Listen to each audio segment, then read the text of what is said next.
सभी भाइयों को मेरा प्रणाम, मेरा नमस्कार। सभी बहन बेटियों को मेरे चरण स्पर्श।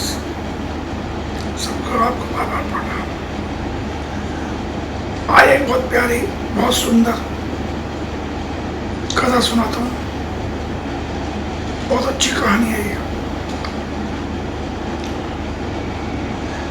जैसे भगवान के अनेक स्वरूप होते हैं और हर स्वरूप की अपनी अपनी कहानी होती है, कथा होती है, और हर स्वरूप के अपने अपने रहने के तरीके होते हैं। और भगवान का हर स्वरूप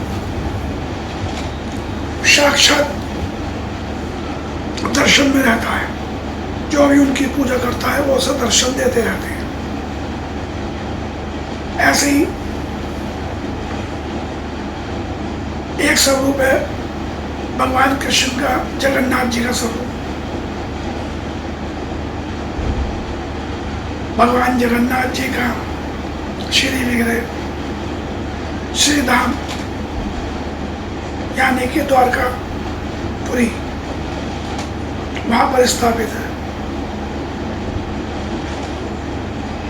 एक बार क्या हुआ कि भगवान श्री जगन्नाथ जी मथुरा वृंदावन घूमने आए। उनका विग्रह स्वरूप था यहाँ, तो उन्हें बड़ा अच्छा लगा। अच्छा, सब स्वरूपों में जब उनका भगवानों का विग्रह स्वरूप स्थापित हो जाता है तो वो अपने किसी भक्त के माध्यम से ही कहीं दूसरी जगह जा सकते हैं, स्वयं नहीं जा सकते। ये एक नियम है भगवान का कि उनका जो श्री विग्रह है वो किसी अपने भक्त के माध्यम से दूसरी जगह जा सकते हैं स्थापित होने के लिए। वैसे कहीं भी आ जा सकते हैं, लेकिन स्थापित तभी हो सकते हैं।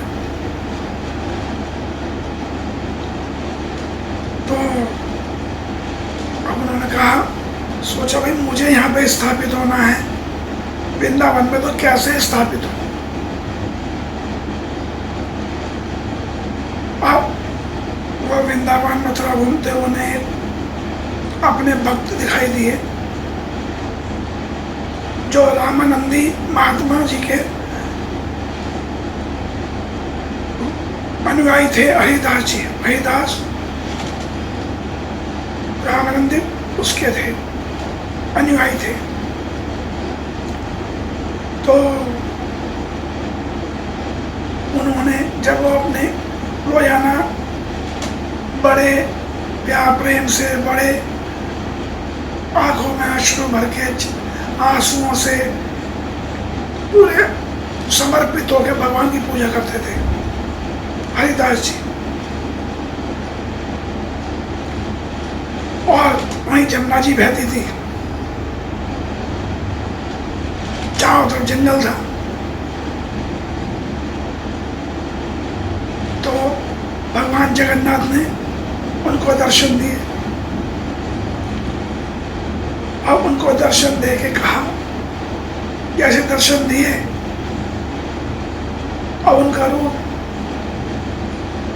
उनकी सुंदरता आप सब जानते हैं मन मोहने वाली है। आज भी मोहित हो जाता, सब भूल जाता है। अब उनका स्वरूप देख के, उनकी सुंदरता देखकर हरिदास जी मोहित हो गए। उसी अवस्था में वो मूर्छित हो गए, बेहोश हो गए। अब भगवान ने उनके सर पे हाथ फेरा, उन्हें जागृत अवस्था में लाए। उन्होंने बड़ी विनती करी, प्रभु आपने बहुत दिनों बाद मुझे दर्शन दिए, बड़ी कृपा करी, बड़ी दया करी है। कह रहे हरिदास जी, आपको मेरा एक काम करना होगा। हरिदास जी ने कहा, प्रभु आप आज्ञा दीजिए, मैं तो आपको पूर्ण रूप से समर्पित हूँ। उन्होंने कहा, मेरा जगन्नाथ स्वरूप द्वारकापुरी में, श्रीधामपुरी में है, तो वहाँ का से कलेवर लाकर उनके श्री विग्रह स्वरूप का वो यहाँ पे लाके स्थापित करो। मैं भी वृंदावन में बाल लीला का अपने स्वरूप का आनंद लेना चाहता हूँ, और वो भी आपके माध्यम से। और हरिदास जी बड़े प्रसन्न, क्या जगन्नाथ जी यहाँ पे आके स्थापित हो गए, कृष्ण का बाल रूप का दर्शन करेंगे। कह रहे जैसे आज्ञा प्रभु। हरिदास जी अपने शिष्यों के साथ द्वारकाधीश के लिए चल दिए, द्वारकापुरी। कई महीने में जाकर पहुंचते हैं।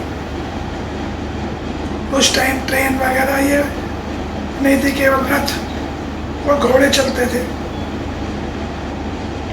अब वो ठहरे साधु सब तो पैदल भी कीर्तन करते हुए, अपने भगवान की मस्ती में झूमते हुए, अपने आनंद में मगन होते हुए, भगवान के उसमें चरणों में ध्यान रखते हुए अपना पहुंच गए द्वारकापुरी। वहां उन्होंने द्वारकापुरी में द्वारकाधीश के पुजारियों से कहा, भाई मुझे श्री विग्रह स्वरूप के जगन्नाथ जी के उतरा हुआ कलेवर दे दो,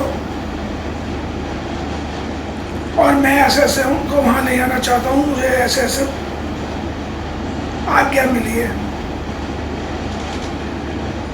पुजारी कहते हैं, भाई इसमें हम कुछ नहीं कर सकते, ना ही हम आपको दे सकते, आप यहाँ के राजा से बात करें, क्योंकि उनकी आज्ञा के बगैर यहाँ पे कुछ नहीं होता। हरिदास जी राजा के पास पहुंचे।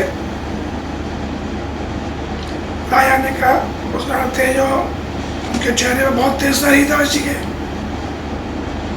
बिल्कुल अलग दिखाई देते थे, ऐसे उनके शिष्य। राजा ने प्रणाम किया,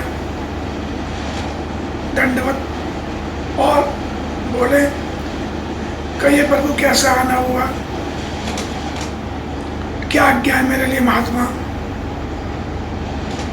तो वो बोले, मुझे ऐसे ऐसे भगवान श्री जगन्नाथ जी का श्री विग्रह स्वरूप का कलेवर चाहिए उतरा हुआ। परंपरा यह थी, पुराना कलेवर उतरकर समुद्र में प्रवाहित किया जाता था। उन्होंने कहा, ऐसा तो मैं नहीं कर सकता हूं, सदियों से यह नियम चलता आ रहा है। अगर मुझे प्रत्यक्ष में या अप्रत्यक्ष में किसी तरह की आज्ञा मिलती है भगवान जगन्नाथ जी की, तो उसी तभी मैं आपको वो पुराना कलेवर दे सकता हूँ, ऐसे नहीं दे सकता। हरिदास जी ने कहा, कोई बात नहीं, आप पुराना कलेवर समुद्र में प्रवाहित कीजिए, और मैं अपना शरीर भी समुद्र में कलेवर के साथ प्रवाहित करूँगा, ये मेरी प्रतिज्ञा है। वो जाकर समुद्र के किनारे अपने ध्यान में बैठ गए कि जिस दिन पुराना कलेवर उतरेगा, मैं भी अपने आप को समुद्र में प्रवाहित कर दूंगा, समर्पित कर दूंगा।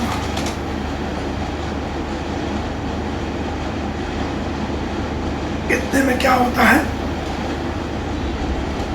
उसी रात राजा को सपने में जगन्नाथ जी दर्शन देते हैं,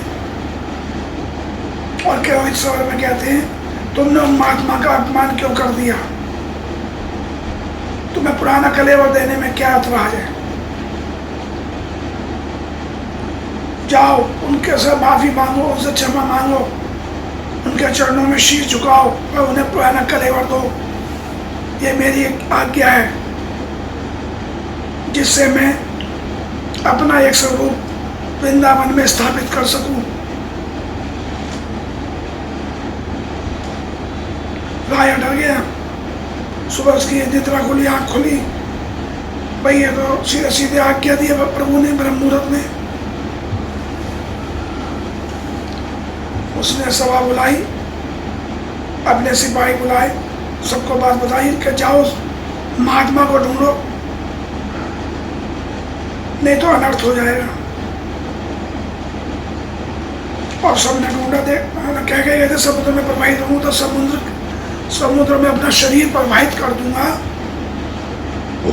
तो वो सब लोग समुद्र के किनारे भी पहुंचे, देखा वह हरिदास जी तपस्या में लीन, ध्यान में है। सबने उनसे प्रार्थना करी, ध्यान से बाहर लाए उनको सारी बात बताई और पुराना कलेवर की देने की भी बात कही। हरिदास जी ने मनी मन प्रभु का बहुत बहुत धन्यवाद दिया। प्रभु आप बहुत दयालु हैं, करुणा के सागर हैं, अपने भक्तों की हर एक चीज का ध्यान रखते हैं, उन पर कृपा बरसाते हैं। इतना कहकर वो राजा के पास चल दिए।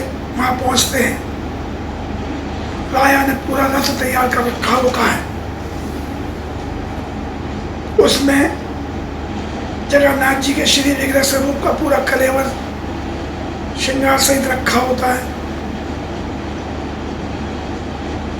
और सेना की एक टुकड़ी और पूरा सामान रास्ते का देकर उन्हें विदा करते हैं और क्षमा मांगते हैं हरिदास जी से। हरिदास जी कहते हैं ये तो प्रभु की इच्छा थी, मैं तो केवल एक निमित्त मात्र हूँ, एक इसमें सहयोगी हूँ, वो भी मुझे इस लायक प्रभु ने समझ लिया। ये कहकर हरिदास जी चल दिए।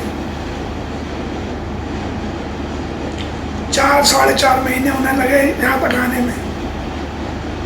अपना भजन कीर्तन करते हुए, प्रभु के ध्यान में रहते हुए, मंगल गीत गाते हुए, प्रार्थना करते हुए वो यहाँ आए वृंदावन। हरिदास जी ने वहाँ बहुत सुंदर मंदिर बनवाया। लोगों को पता लगा कि लोगों ने अपने आंखें, सबने अपने अपने जो भी सहयोग कर सकते थे किया। इस तरह जगन्नाथ जी के वहां पर श्री वीर स्वरूप के दूसरा रूप स्थापित हुआ कलेवर से। और जगन्नाथ जी बड़े प्रसन्न हुए। उन्होंने हरिदास जी को कहा, आपने मुझे यहाँ स्थापित किया है, मेरी इच्छा पूरी करिए, आप मेरे धाम को जाइएगा। और हरिदास जी, ये वही हरिदास जी हैं जिनके शिष्य तानसेन हुआ करते थे। ये वही हरिदास जी हैं जिनका वर्णन अकबर के समय में मिलता है। ऐसे थे महात्मा और संत हमारे यहाँ के कि जिन्हें भगवान ने माध्यम बनाया। और कन्हैया की लीला तो भगवान भोलेनाथ भी आए थे। कहते हैं ना, भगवान भोलेनाथ ने भी कहा था, मुझे भी रास में ले चलो पार्वती, मुझे भी रास में ले चलो। एक दिन भोला भंडारी बन के बिच की नारी गोकुल में आ गए हैं। तो वही है कि भगवानों के जो दूसरे अंश होते हैं उनकी शक्तियां भी उतनी होती है, परंतु कई बार क्या होता है, वो अपने दूसरे स्वरूपों के दर्शन करने के लिए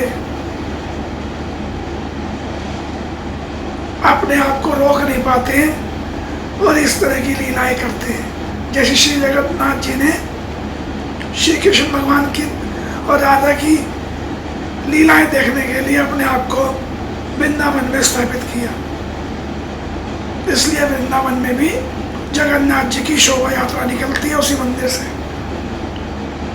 और जगन्नाथ घाट के नाम से फेमस है वो जगह। बोलिए जय श्री राधे, जय श्री कृष्णा। आप सबको मेरा नमस्कार, बार बार प्रणाम।